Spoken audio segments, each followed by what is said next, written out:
তোমরা সবাই কেমন আছো? আশা করি নিশ্চয়ই তোমরা সবাই ভালো আছো। তো আজকের নিয়োগ বিজ্ঞপ্তি বাংলাদেশ বর্ডার গার্ড বিজিবি নিয়োগ বিজ্ঞপ্তি। তো নিয়োগ বিজ্ঞপ্তি সম্পর্কে বিস্তারিত আলোচনা করব। তো সবার কাছে অনুরোধ করব ভিডিওটা না টেনে সম্পূর্ণ ভিডিওটা দেখার জন্য, তাহলে তোমার হাতে থাকা মোবাইল ফোন দিয়ে কিন্তু খুব সহজে আবেদনটা সম্পূর্ণ করতে পারবে। এবং ফি কিভাবে দিতে হবে, অনলাইনে আবেদন কিভাবে করতে হবে, সকল বিষয় কিন্তু দেখাবো। কথা না বাড়িয়ে ভিডিওটা শুরু করা যাক। তো এখানে বলছে যে বিজিবি নিয়োগ বিজ্ঞপ্তি, তারপরে এখানে বলছে যে বর্ডার গার্ড বাংলাদেশে যোগ দিন, সীমান্ত রক্ষায় গর্বের অংশীদার হন। ডিজিটাল পদ্ধতিতে 104তম ব্যাজে সিপাহী জিডি পদে পুরুষ ও মহিলা প্রার্থী, অর্থাৎ 104তম ব্যাজে কিন্তু পুরুষ এবং মহিলা প্রার্থী এখানে আবেদন করতে পারবে। তারপরে এখানে বলছে যে শিক্ষাগত যোগ্যতা এবং বেতন স্কেল। তো শিক্ষাগত যোগ্যতা বলছে এসএসসিতে 3.00 এবং এইচএসসিতে 2.00, অর্থাৎ তোমাকে দুইটা মিলে 3.00 এবং এইচএসসি পরীক্ষায় 2.50, অর্থাৎ তোমাকে 5.50 পেতে হবে। তা না হলে কিন্তু তুমি এখানে আবেদন করতে পারবে না। এটা পুরুষ এবং মহিলা প্রার্থীদের জন্য প্রযোজ্য। তারপরে বলতে বেতন স্কেল বলছে 9,000 থেকে 21,800 টাকা, অর্থাৎ 21,800 টাকা বেতন। আর এর সাথে বাড়ি ভাড়া, বাসস্থান বিধি মোতাবেক প্রাপ্য অন্যান্য সুবিধাদি। তারপরে বলছে যে এখানে বয়স বলছে 3/8/2025, 3/8/2025 অনুযায়ী প্রার্থীর বয়স হওয়া লাগবে 18 থেকে 23 বছর। 3/8/2025 অনুযায়ী প্রার্থীর বয়স হওয়া লাগবে 18 থেকে 23 বছর, অর্থাৎ 4/8/2002 থেকে 4/8/2002 থেকে 3/8/2007, 4/8/2002 থেকে 3/8/2007 মধ্যে হতে হবে, তাহলে কিন্তু এখানে আবেদন করতে পারবে তুমি। তারপরে বলছে শারীরিক যোগ্যতা। তো শারীরিক যোগ্যতা এখানে প্রথমটা বলছে পুরুষ প্রার্থী এবং তারপরটা বলছে মহিলা প্রার্থী। তো পুরুষ প্রার্থীদের জন্য বলছে উচ্চতা বলছে যে 1.676 মিটার, অর্থাৎ 5 ফুট 6 ইঞ্চি, এবং ক্ষুদ্র নিগোষ্ঠী যারা আছে তাদের হচ্ছে 5 ফুট 4 ইঞ্চি। ওজন বলছে 49 কেজি 895 কেজি, অর্থাৎ 110 পাউন্ড, অর্থাৎ 50 কেজি হলে তুমি কিন্তু এখানে আবেদন করতে পারবে। ঠিক আছে, বেশি হলে সমস্যা নাই, কিন্তু কম হলে কিন্তু সমস্যা হবে। ঠিক আছে, তারপরে বলছে যে বুকের মাপ 32 ইঞ্চি স্বাভাবিক অবস্থায় এবং স্ফীত অবস্থায় 34 ইঞ্চি, অর্থাৎ স্বাভাবিক অবস্থায় তোমার 32 ইঞ্চি থাকা লাগবে এবং স্ফীত অবস্থায় ফুলাইলে অর্থাৎ তোমাকে 34 ইঞ্চি হইতে হবে। দৃষ্টিশক্তি 6/6 থাকতে হবে। ঠিক আছে, তারপরে বলছে যে মহিলা প্রার্থীদের ক্ষেত্রে 5 ফুট 2 ইঞ্চি হতে হবে এবং ক্ষুদ্র নিগোষ্ঠী যারা আছে তাদের ক্ষেত্রে 5 ফুট হলে হবে। এবং ওজন বলছে যে 47 কেজি হইতে হবে, অর্থাৎ 47 কেজির নিচে হইলে কিন্তু হবে না, 47 কেজির বেশি হইতে হবে। ঠিক আছে, তারপরে বুকের মাপ বলছে স্বাভাবিক অবস্থায় 28 ইঞ্চি এবং স্ফীত অবস্থায় 30 ইঞ্চি। ঠিক আছে, মহিলাদের ক্ষেত্রে কিন্তু এটা দৃষ্টিশক্তি 6/6 থাকতে হবে। গুরুত্বপূর্ণ বিষয় হলো বৈবাহিক অবস্থা বিবাহিত হলে হবে না, অবিবাহিত থাকতে হবে।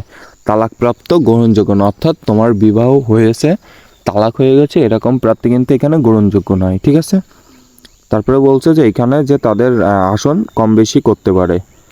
তারপরে বলছে যে সকল জেলার সমূহতে সিপাহী জিডি পুরুষ ও মহিলা পদে আবেদন করতে পারবে, অর্থাৎ এখানে সকল জেলার প্রার্থী কিন্তু আবেদন করতে পারবে। তারপরে বলছে রেজিস্ট্রেশন বলছে যে 1, 2, 3 অনুযায়ী আগ্রহযোগ্য পুরুষ মনে হলে, অর্থাৎ শারীরিক যোগ্যতা, বয়স সব কিছু ঠিকঠাক হইলে এই ওয়েবসাইটে ঢুকে কিন্তু আবেদন করতে হবে। এই যে ওয়েবসাইট লিঙ্ক এই ভিডিওর ডিসক্রিপশন বক্সে এবং কমেন্ট বক্সে পিন করা থাকবে, সেখানে সরাসরি ক্লিক করে আবেদন করতে পারবে এবং ওইখান থেকে কপি করে কিন্তু তুমি যে কোনো ব্রাউজারে যেয়ে কিন্তু আবেদন সম্পূর্ণ করতে পারবে। তারপরে বলছে যে 4 ফেব্রুয়ারি থেকে 13 ফেব্রুয়ারি পর্যন্ত আবেদন করতে হবে, অর্থাৎ 4 ফেব্রুয়ারি অর্থাৎ আবেদন শুরু হয়ে গেছে এবং আবেদন করতে পারবে 13 ফেব্রুয়ারি পর্যন্ত। ঠিক আছে, অনেক অল্প সময় দিছে, তো যারা আবেদন করো নাই অবশ্যই তারা দ্রুত আবেদন সম্পূর্ণ করবে। তারপরে বলছে আবেদন পদ্ধতি। তো আবেদন পদ্ধতির জন্য এই ওয়েবসাইট যেটা বললাম যে আমার ভিডিওর ডিসক্রিপশন বক্সে এবং কমেন্ট বক্সে পিন করা থাকবে, তো সেইখান থেকে ক্লিক করে সরাসরি আবেদন করতে পারবে এবং এটা কপি করে যে কোনো ক্রোম ব্রাউজার যে কোনো ব্রাউজারে যায় তুমি কিন্তু এটা পেস্ট করলে কিন্তু তোমাকে একটা পেজে নিয়ে যাবে। সেখানে কিন্তু তোমাকে 6টা ধাপে আবেদন সম্পূর্ণ করতে হবে। তো আবেদন সম্পন্ন করার জন্য তোমাকে প্রথমে যে ওই ওয়েবসাইটে যেতে হবে, সেই ওয়েবসাইটে যাওয়ার পরে তোমাকে একটা পেজে নিয়ে যাবে। পেজে নিয়ে যাওয়ার জন্য তোমার পরে হচ্ছে যোগ্যতা নির্বাচন করুন, অর্থাৎ যোগ্যতা পরীক্ষা করতে হবে। অর্থাৎ তোমাকে নিচের দিকে যাইতে হবে, নিচের দিকে যাওয়ার পরে নিয়োগ বিজ্ঞপ্তি হতে আবেদন করুন বাটনে ক্লিক করতে হবে। তো নিচে তোমার আবেদন করুন বাটন আছে, এই আবেদন করুন বাটনে ক্লিক করতে হবে। তারপরে আবেদনের পূর্বে আবেদন পদ্ধতির ধাপগুলো ভালোভাবে পড়ুন, অর্থাৎ তোমার যোগ্যতা, তোমার বয়সসীমা, তোমার সকল বিষয় কিন্তু এখানে দেওয়া থাকবে, তুমি ভালোভাবে কিন্তু পড়ে নিবে। পড়ে নেওয়ার পরে এগিয়ে যান বাটনে ক্লিক করতে হবে, অর্থাৎ ওইখানে এগিয়ে যান বাটন থাকবে, সেই এগিয়ে যান বাটনে ক্লিক করতে হবে। তারপরে যোগ্যতা পরীক্ষা সংক্রান্ত সমস্ত পরীক্ষা প্রশ্নের সঠিক উত্তর দিন। তো এইখানে তোমার সকল 6টা প্রশ্ন থাকবে, যে তোমার কি 18 থেকে 23 বছর বয়স হয়েছে, সকল বিষয়ে প্রশ্ন থাকবে। তো এই বিষয়গুলো তুমি হ্যাঁটা সিলেক্ট করে দিবে। দেওয়ার পরে তুমি এগিয়ে যান বাটনে ক্লিক করবে। তো এগিয়ে যান বাটনে ক্লিক করার পরে তোমাকে দ্বিতীয় ধাপে এসে রেজিস্ট্রেশন করতে হবে।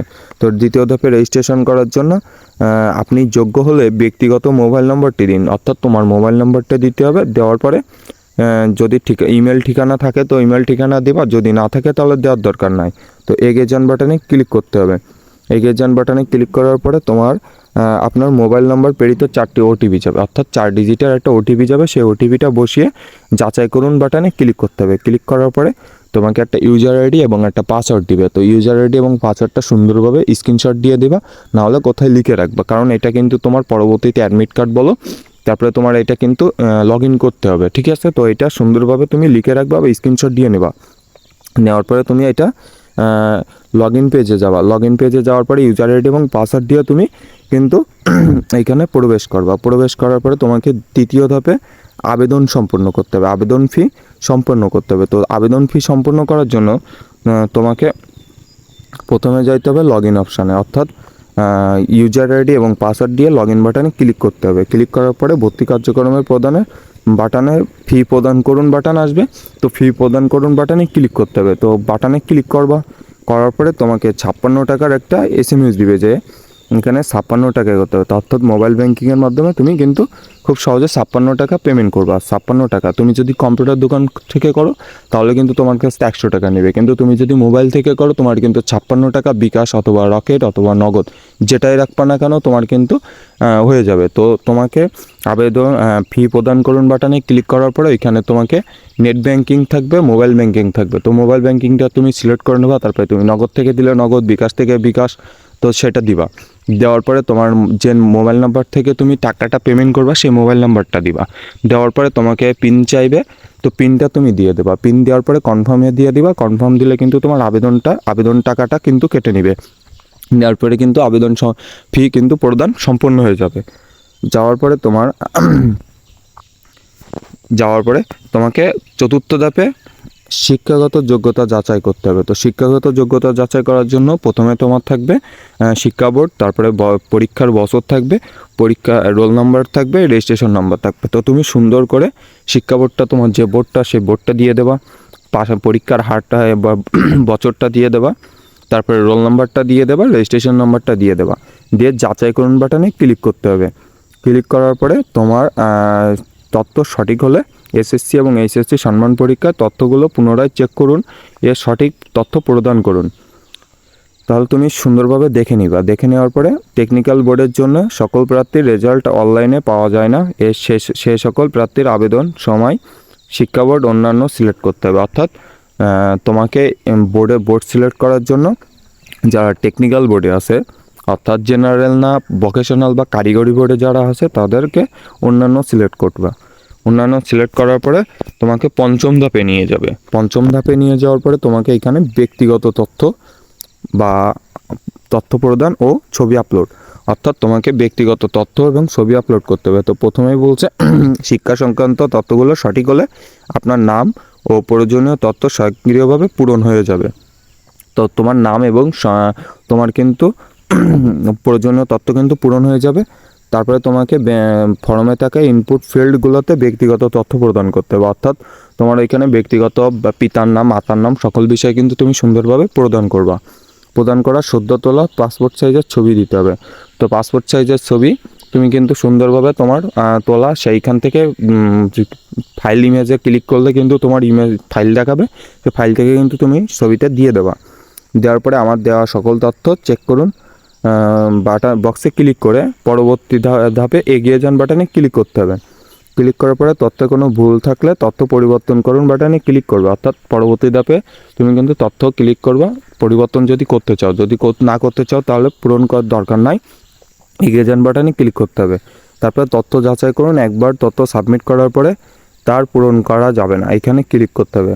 অর্থাৎ তথ্য পরিবর্তন কিন্তু তোমাকে করা যাবে না, অর্থাৎ সাবমিট করার পরে তোমার কিন্তু তথ্য পরিবর্তন করতে পারবে না।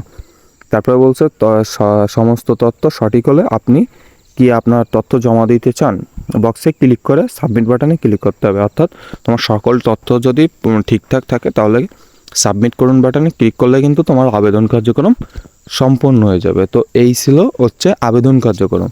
এবার হচ্ছে সর্বশেষ ধাপ, এখানে অ্যাডমিট কার্ড তুলতে হবে। তো তুমি অ্যাডমিট কার্ড কীভাবে তুলবে? অ্যাডমিট কার্ড তোলার জন্য তোমাকে পরীক্ষার 72 ঘন্টা আগে তোমার মোবাইল ফোনে SMS দিবে। তো SMS-এ তুমি এই ওয়েবসাইটে সেমভাবে এই ওয়েবসাইটে ঢুকে তুমি তোমাকে যে বললাম যে ইউজার আইডি এবং পাসওয়ার্ড দিবে, সেই ইউজার আইডি এবং পাসওয়ার্ডটা তুমি সুন্দরভাবে কিন্তু লিখে রাখবে কোথাও, সেটা দিয়ে কিন্তু লগ ইন করবা। লগ ইন করার পরে তোমার কিন্তু সুন্দর একটা অ্যাডমিট কার্ড আসবে। তো অ্যাডমিট কার্ডটা সুন্দর করে ডাউনলোড করে নেবা। ডাউনলোড করে কম্পিউটার দোকান থেকে 10 টাকা বা 15 টাকা দিয়ে কিন্তু তুমি এটা প্রিন্ট করবা। প্রিন্ট করে তুমি কিন্তু মাঠে নিয়ে যাবা। তো কী কী কাগজপত্র নিয়ে যাইতে হবে সে সম্পর্কে একটা ভিডিও আসবে। তোমরা যদি ভিডিও চাও অবশ্যই কমেন্ট বক্সে কমেন্ট করে জানাবা যে মাঠে কী কী কাগজপত্র নিয়ে যাইতে হবে। তো এই ছিল আজকের মতো ভিডিওটা প্রয়োজনীয় মনে হলে বন্ধুবান্ধবের মাঝে শেয়ার করে দিবে। যারা এখনও চ্যানেলটিকে সাবস্ক্রাইব করেন নাই তাদের কাছে অনুরোধ করবো চ্যানেলটিকে সাবস্ক্রাইব করে রাখার জন্য, কেননা এখানে জব রিলেটেড প্রতিনিয়ত সরকারি বেসরকারি চাকরির কিন্তু আপডেট দেওয়া হয়।